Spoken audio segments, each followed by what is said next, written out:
शेतकरी मित्रांनो, आज आपण आडस येथे शेळी बाजारामध्ये आलेलो आहोत। या ठिकाणी वाघमारे सर आपल्याशी थोडंसं चर्चा करतील। तर वाघमारे साहेब, इथं कुठून कुठून शेतकरी येतात?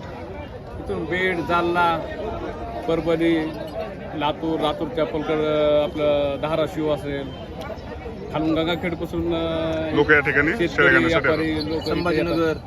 संभाजीनगरपासून लोक येतात। तर कोणत्या कोणत्या जातीच्या शेळ्या आपल्या इथे विक्रीला आहेत सर? इथं बिट्टल आहेत, तोतापुरी, उस्मानाबादी, गवरान, अच्छा, शिरोई।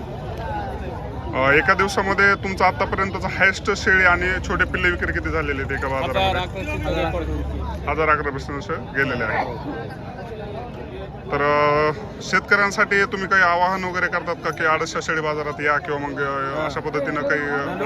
आडसच्या शेळी बाजारात प्रसिद्ध आहे, पहिलाच आडतचा बाजार प्रसिद्ध आहे। बाजार पण प्रसिद्ध आहे। इथे दंगा नाही, धोका नाही, किंवा काही अडचण येणार नाही, काही नाही। व्यवहार सुरळीत होतात, कोणत्या व्यवहार लबाडीचा होत नाही, काही नाही।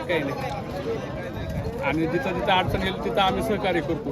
अच्छा, हा, तुमचं सहकार्य आहेच। मला सुद्धा एका व्हिडिओमध्ये प्रॉब्लेम आलेला होता, त्यावेळेस तुम्ही सहकार्य केलेलंच होतं। तर किती हजार किमतीपर्यंतचे जनावर आहेत सर या ठिकाणी? कमीत कमी 40, 50, 60 हजार पर्यंत जशी शेळी आहे, दोन तशी किंमत आहे। अशी जाते।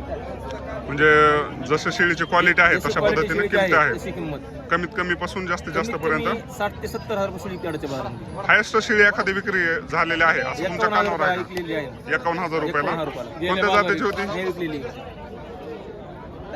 कोणत्या जातीची होती? कोणत्या जातीची होती? उस्मानाबादी।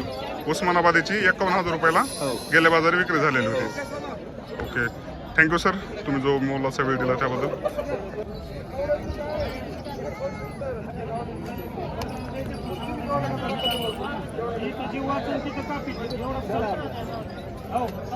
तुमचं मला कळलं गणित।